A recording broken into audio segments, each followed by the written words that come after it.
نحمده ونصلي على رسوله الكريم اما بعد فاعوذ بالله من الشيطان الرجيم بسم الله الرحمن الرحيم قل اطيعوا الله واطيعوا الرسول فان تولوا فانما عليه ما حمل وعليكم ما حملتم وان تطيعوه تهتدوا وما على الرسول الا البلاغ المبين وعد الله الذين آمنوا منكم وعملوا الصالحات ليستخلفنهم في الأرض كما استخلف الذين من قبلهم وليمكنن لهم دينهم الذي ارتضى لهم وليبدلنهم من بعد خوفهم أمنا يعبدونني لا يشركون بي شيئا ومن كفر بعد ذلك فأولئك هم الفاسقون۔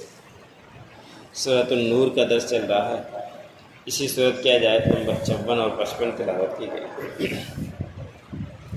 ان آیتوں کے اندر اللہ رب العزت نے فرمایا کہ اللہ رب العزت کی اطاعت کرو اور اللہ کے رسول کی اطاعت کرو۔ اللہ کی اطاعت کرنا، اللہ کے رسول کی اطاعت کرنا ہے، اللہ کے رسول کی اطاعت کرنا، اللہ کی اطاعت کرنا ہے، یہ دونوں ملے ہوئے ہیں۔ جو اللہ رب العزت کی اطاعت کرے گا وہ ضرور رسول کی بھی اتباع کرے گا، اور جو اللہ رب العزت کی ہی اتباع نہیں کرے گا وہ رسول کی بھی اتباع نہیں کرے گا۔ اور انہی کے اندر اللہ رب العزت نے کامیابیاں رکھی ہے کہ اللہ کی اطاعت کرو، اللہ کے رسول کی اطاعت کرو، جن کاموں کے کرنے کا کہا ہے ان کو کرو، جن کاموں سے رکنے کا کہا ہے ان سے رک جاؤ، یہی کامیابی ہے۔ پھر اللہ رب العزت نے فرمایا کہ اگر یہ بات نہیں مانیں گے، یہ لوگ پیٹ پھیریں گے، تو بس ان کے اوپر ان کا اپنا بوجھ ہے اور تمہارے اوپر تمہارا اپنا بوجھ ہے۔ مانیں گے تو ان کی کامیابیاں ہیں، نہیں مانیں گے تو اپنا ہی نقصان کریں گے۔ آخرت میں چل کر اس سے آپ کے بارے میں اس سے پوچھ نہیں ہوگی کہ وہ کیوں آپ ان کو لوگوں کو راہ راست پر نہیں لائے۔ ان کا قیامت کے دن ان کے اوپر بوجھ ہوگا، آپ کا آپ کے اوپر ہوگا۔ ہاں، اللہ رب العزت نے فرمایا کہ اگر وہ تمہاری اطاعت کریں تو پھر ایسے لوگ ہدایت یافتہ ہیں اور وہ کامیاب ہیں۔ اور اللہ رب العزت نے آپ صلی اللہ علیہ وسلم کے اختیار میں ہدایت نہیں رکھی، ہدایت اللہ رب العزت نے اپنے اختیار میں رکھی ہے۔ جسے چاہے اللہ رب العزت ہدایت دیتا ہے اور جسے نبی پسند کرے اسے ہدایت نہیں ملا کرتی۔ پھر اللہ رب العزت نے فرمایا کہ رسول کے اوپر تو یہ کام ہے کہ وہ بات کو پہنچا دے، اور ہر نبی نے اپنے وقت کے اوپر بات کو پہنچایا ہے، پیغام پہنچایا ہے جو اللہ رب العزت کی طرف سے تھا۔ اس کے اندر ذرا برابر بھی کمی نہیں کہ ہدایت پر آئیں گے تو اپنا فائدہ ہوگا، ہدایت پر نہیں آئیں گے تو اپنا ہی نقصان کریں گے۔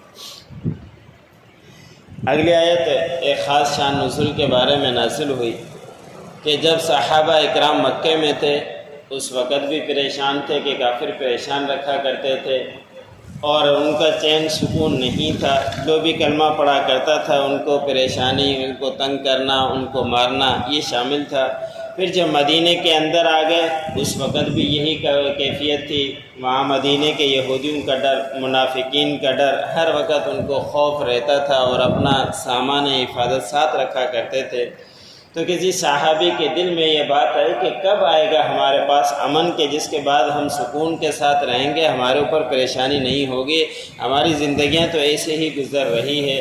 اس کے بعد اللہ رب العزت نے یہ آیت نازل فرمائی کہ اللہ رب العزت کا وعدہ ہے ان لوگوں کے لیے جو ایمان لے کر آئے، ایمان لانے کے بعد نیک اعمال کرتے رہے کہ ضرور بضرور اللہ رب العزت ان کو خلیفہ بنائے گا زمین میں، جس طرح کہ انہوں نے خلیفہ بنایا ان سے پہلے۔ اور پھر یہی ہوا کہ خلافت آپ صلی اللہ علیہ وسلم کے بعد چلی اور پھر فتح یاب بھی ملک در ملک فتح یاب ہوتے رہے۔ عمر رضی اللہ تعالیٰ عنہ کے دور کے اندر 22 لاکھ مربع میل زمین فتح ہو گئی، اور کتنے ہی ملک فتح ہوئے کہ اس کے اندر مسلمانوں کی حکمرانی چلا کرتی تھی۔ اللہ رب العزت نے ان مسلمانوں کو پھر ان کا خلیفہ بنایا اور اس طرح یہ پورا دین پوری دنیا کے اندر پھیل گیا۔ لیکن اللہ رب العزت کا جو وعدہ تھا وہ مسلمانوں نے وعدے کو چھوڑ دیا ہے، اس کے بعد اب مسلمان پیچھے دھکیلے ہی چلے جا رہے ہیں۔ جو اللہ رب العزت نے وعدہ کر رکھا ہے ایمان والوں کے ساتھ کہ وہ نیک اعمال کریں، اللہ کے رسول کی اطاعت کریں، تو پھر اس کے بعد یہ کامیابیاں آتی ہے۔ لیکن جب یہ بھول جائیں گے، اللہ کی اطاعت نہیں کریں گے، اللہ کے رسول کی اطاعت نہیں کریں گے، نیک اعمال نہیں کریں گے، تو پھر یہ وعدہ ان کے لیے نہیں ہے۔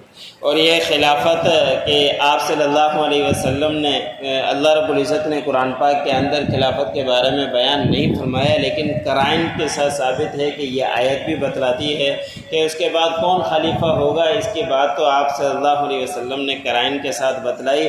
حدیث مبارک میں آتا ہے کہ آپ صلی اللہ علیہ وسلم کے پاس ایک عورت آئی اور اپنی کوئی بات پوچھنے کے لیے آپ صلی اللہ علیہ وسلم اس وقت سخت بیماری میں تھے، تو اس عورت نے کہا، نبی کریم صلی اللہ علیہ وسلم نے فرمایا کہ ابھی میری طبیعت صحیح نہیں، آپ چلے جائیں، بعد میں آنا۔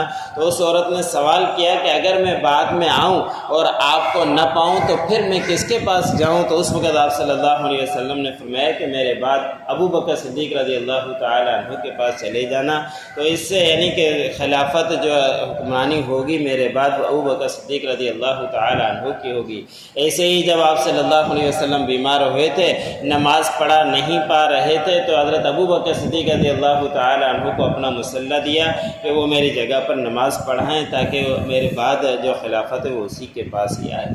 پھر اللہ رب العزت نے فرمایا کہ جو نیک اعمال کرے گا تو پھر ضرور بضرور انہیں ہم قدرت دیں گے ان کے دین کی کہ جس کے اوپر یہ راضی ہو جائیں گے، اور ضرور بضرور ہم ان کا بدلہ دیں گے۔ اس کے بعد خوف کے بعد جو ان کو رہا، امن کا بدلہ ان کے پاس آئے گا۔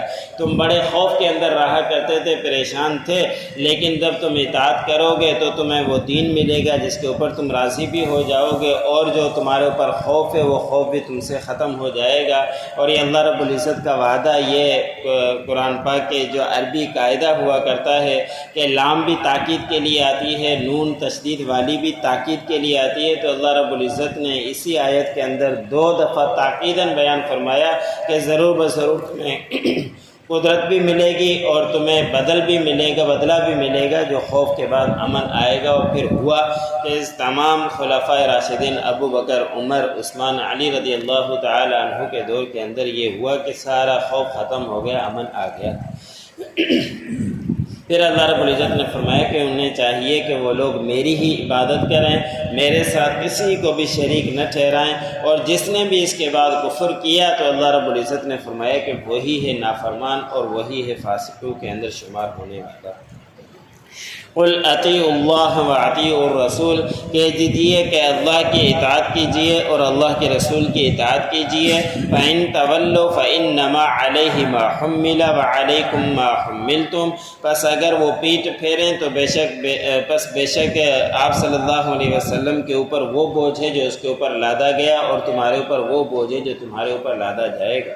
وَإِن تُطِيعُوهُ تَهْتَدُوا، اگر تم رسول کی اطاعت کرو گے تم ہدایت یافتہ ہو جاؤ گے۔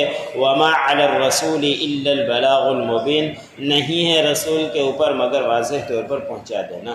وعد اللہ الذین آمنوا منکم وعملوا الصالحات، اور اللہ رب العزت کا وعدہ ہے ان لوگوں سے جو ایمان لے کر آئے تم میں سے اور نیک اعمال کیے، لا یستخلفنہم فی الارض، کہ ضرور بضرور انہیں خلیفہ بنائے گا زمین میں، کما استخلف الذین من قبلہم، جیسا کہ خلیفہ بنایا ان لوگوں کو جو ان سے پہلے تھے۔ وَلَيُمَكِّنَنَّ لَهُمْ دِينَهُمُ الَّذِي ارْتَضَىٰ لَهُمْ، اور ضرور بضرور انہیں قدرت دے گا ان کے دین کی جس کے اوپر وہ راضی ہوں گے۔ وَلَيُبَدِّلَنَّهُم مِّن بَعْدِ خَوْفِهِمْ أَمْنًا، اور ضرور بضرور انہیں بدلہ دے گا ان کے خوف کے بعد امن کا۔ يَعْبُدُونَنِي لَا يُشْرِكُونَ بِي شَيْئًا، بس چاہیے کہ وہ میری عبادت کریں اور میرے ساتھ کسی کو بھی شریک نہ ٹھہرائیں۔ وَمَن كَفَرَ بَعْدَ ذَلِكَ، اور جس نے کفر کیا اس کے بعد، فَأُولَٰئِكَ هُمُ الْفَاسِقُونَ، پس یہی لوگ ہیں نافرمان اور فاسق۔